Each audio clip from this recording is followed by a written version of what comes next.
मेरे प्यारे दोस्तों एवं सज्जन मित्रों, हम बताने जा रहे हैं आपको घरेलू हिंसा अधिनियम क्या है और घरेलू हिंसा क्या क्या होती है और घरेलू हिंसा की शिकायत कहाँ पर की जा सकती है और क्या क्या चीज़ें इस दायरे में आती है। घरेलू हिंसा के बारे में हल्की सी झलक देंगे। ये जो घरेलू हिंसा अधिनियम है उसके बारे में हम आपको जानकारी देना चाह रहे हैं, यानी कि PWDVA protection of woman from domestic violence act 2005 के तहत हम बताएंगे आपको। तो बने रहिए हमारे साथ, हम पहुंचेंगे आपके पास और संपूर्ण जानकारी हम आपको घरेलू हिंसा एक्ट की बताएंगे। PWDVA protection of woman from domestic violence act 2005 2005। तो दोस्तों हम बता देते हैं हम आपको, कर्सर पर ध्यान रखिए दोस्तों। क्या कभी आपने सोचा है कि घरेलू हिंसा अधिनियम से पहले विवाहित महिलाओं के पास जब कभी परिवार द्वारा मानसिक एवं शारीरिक रूप से प्रताड़ित किया जाता था, तब उस दशा में उनको अपना बचाव करने के लिए कानूनी प्रावधान मौजूद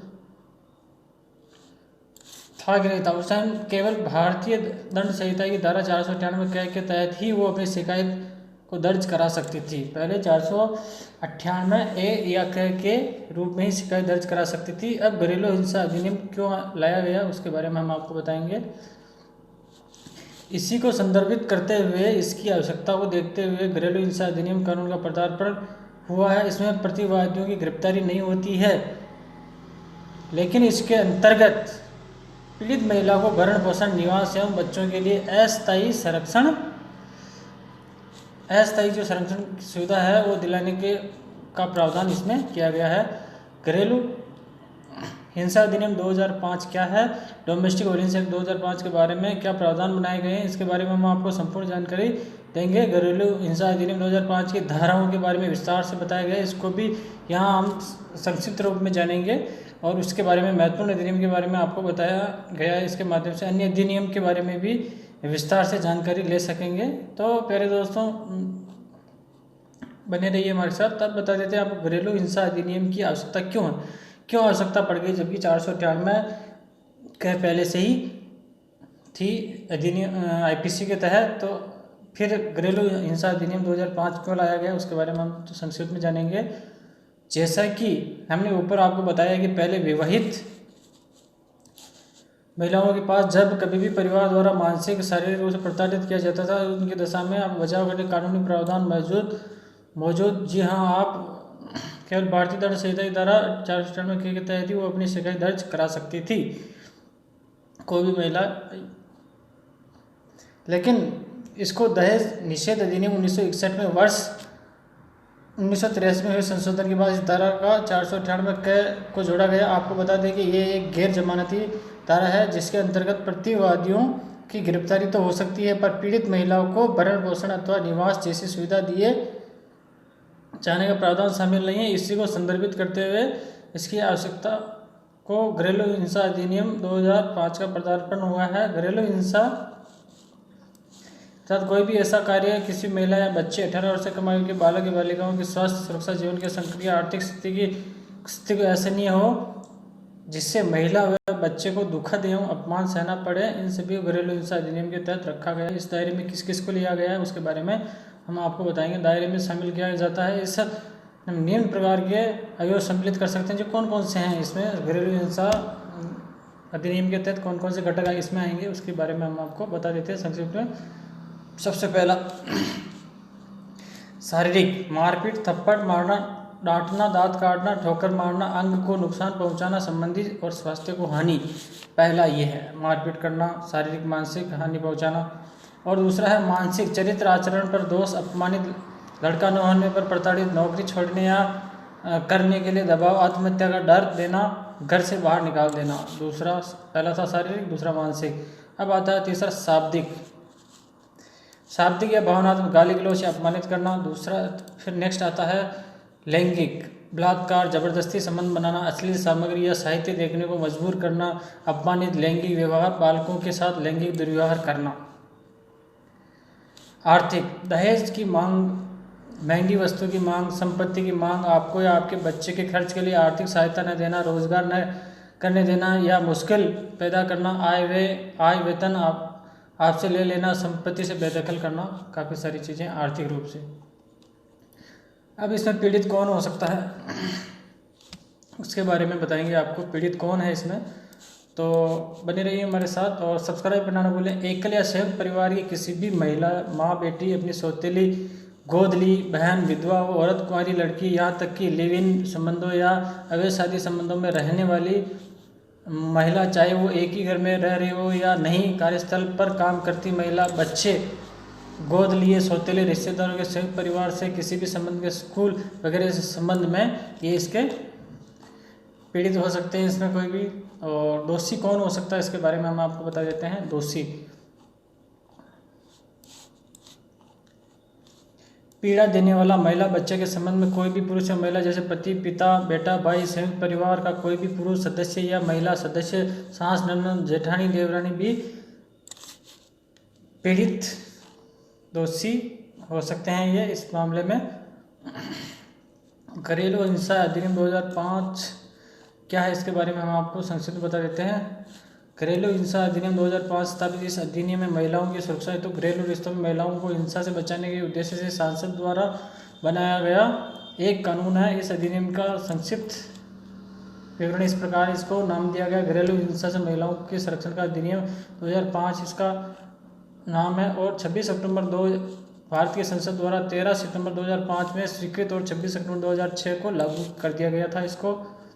इस पर सर्वोच्च न्यायालय के 2 न्यायाधीशों की पीठ की घरेलू हिंसा अधिनियम की व्याख्या भी की गई है। इसमें पुनः व्याख्या की है न्यायमूर्ति DY चंद्रचूड़ एवं हेमंत गुप्ता की पीठ ने पानीपत सत्र न्यायाधीश के निर्णय की पुष्टि करते हुए घरेलू हिंसा अधिनियम की पुनः व्याख्या की है। इस वाद के अनुसार 2 भाई अपने पैतृक घर संयुक्त परिवार के रूप में अलग अलग मंजिलों में रहते थे, लेकिन बड़े भाई की मृत्यु के बाद मृतक का छोटा भाई अपनी भाभी को घर में नहीं रहने दे रहा था। इस सत्र न्यायाधीशों ने मृतक के भाई को मृतक की विधवा पत्नी और पुत्र के लिए सहायता राशि प्रदान करने का आदेश भी दिया था। देखो ये अलग व्याख्या की गई है, इसके संदर्भ में भी इसको लिया जा सकता है। सर्वोच्च न्यायालय ने हिंदू अविभाजित परिवार के संदर्भ में निम्नलिखित आधार पर परिभाषित किया था इसको,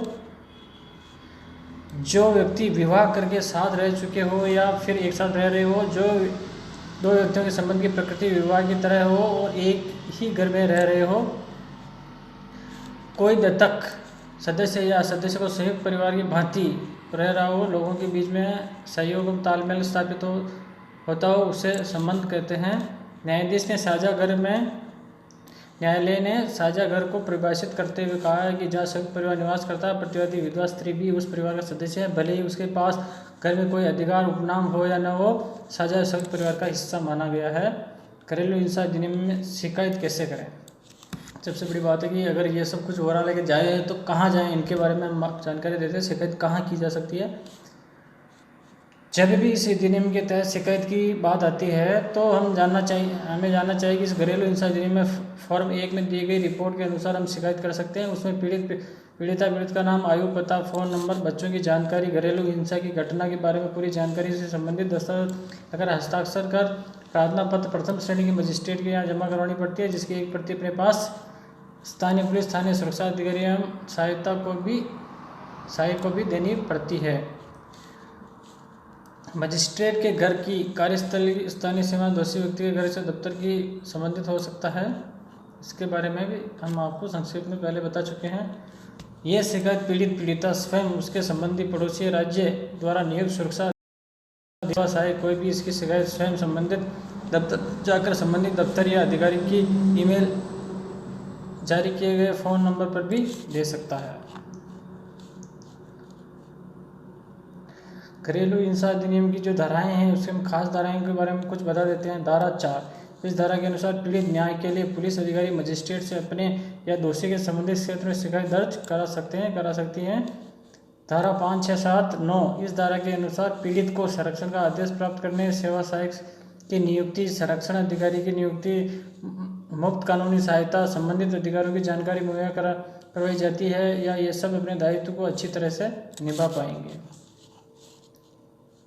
धारा 10, इस धारा के अनुसार संबंधित अधिकारी मजिस्ट्रेट को आगे सूचित करेगा। और धारा 12 में, इस धारा में मुआवजे या नुकसान का आवेदन करना बताया गया है। धारा 14, 15 में, इस धारा में मजिस्ट्रेट पीड़ित को सेवा सहायक की मदद के लिए निर्देश दिए गए हैं। धारा 16, इस धारा में बताया गया है कि पक्षकार चाहे तो कार्रवाई बंद कर कमरे में भी हो सकती है। धारा 17, 18, इस धारा में पीड़ित को साझी गृहस्थी में निवास का अधिकार है। धारा 19, इस धारा में स्थानीय थाने को पीड़ित और उसके बच्चे को संरक्षण के लिए निवास या भुगतान का आदेश है। धारा 20, 22, इस धारा में वित्तीय असंतोष की भरपाई का आदेश है। धारा 21, इस धारा में संतान के संबंध में मिलने की संबंधी बात कही गई है। धारा 24, इस धारा में पक्षकारों को आदेश के प्रति निःशुल्क देना है। मजिस्ट्रेट निम्न 5 अंतरिम आदेश भी जारी कर सकते हैं: संरक्षण प्रोटेक्शन का आदेश, अभिरक्षा कस्टडी का आदेश और निवास का आदेश। और चौथा आदेश है आर्थिक आदेश, पांचवा प्रतिकर कंपनसेटरी आदेश, और छठा सुरक्षा अधिकारी की नियुक्ति, और सातवां सलाहकार समिति बनाने के आदेश। घरेलू हिंसा अधिनियम आईपीसी कानून 498 से अलग कैसे हैं, इसको अलग बनाया गया है और किससे संबंधित बनाया गया है, उसके बारे में हमने आपको पहले से एक अलग वीडियो जारी किया हुआ है, उसमें आप देख सकते हो। दोषी व्यक्ति के पक्ष में गिरफ्तार किया जा सकता है, वसूली की जा सकती है अगर पीड़ित महिला भारतीय दंड संहिता के तहत आपराधिक मुकदमे की याचिका दायर कर दें और दोष साबित हो जाए तो प्रतिवादी को अधिकतम 3 साल की जेल हो सकती है। फिर चलते हैं घरेलू हिंसा अधिनियम की कानूनी धाराएं कौन कौन सी है, उसके बारे में चलते हैं। PWDVA एक्ट 2005 का फुल फॉर्म ये है कि protection of woman from domestic violence act, घरेलू हिंसा अधिनियम 2005 कहते हैं इसमें नागरिकों पर, भारत के सभी नागरिकों पर लागू है। और घरेलू हिंसा अधिनियम 2005 में 5 अध्याय तथा कुल 37 धाराएं हैं। तो थैंक यू दोस्तों, बने रहिए हमारे साथ। और घरेलू हिंसा अधिनियम के तहत ही बहुत सारी धाराएं मैं आपको बताते रहेंगे, बहुत सारे कानून और एक्ट बताते रहेंगे। हमारे चैनल को प्यार देते रहिए और सब्सक्राइब करना ना भूलें। ये सिर्फ जानकारी के लिए है, बाकी सबका पर्सनल अपना अपना रवैया है। Thank you.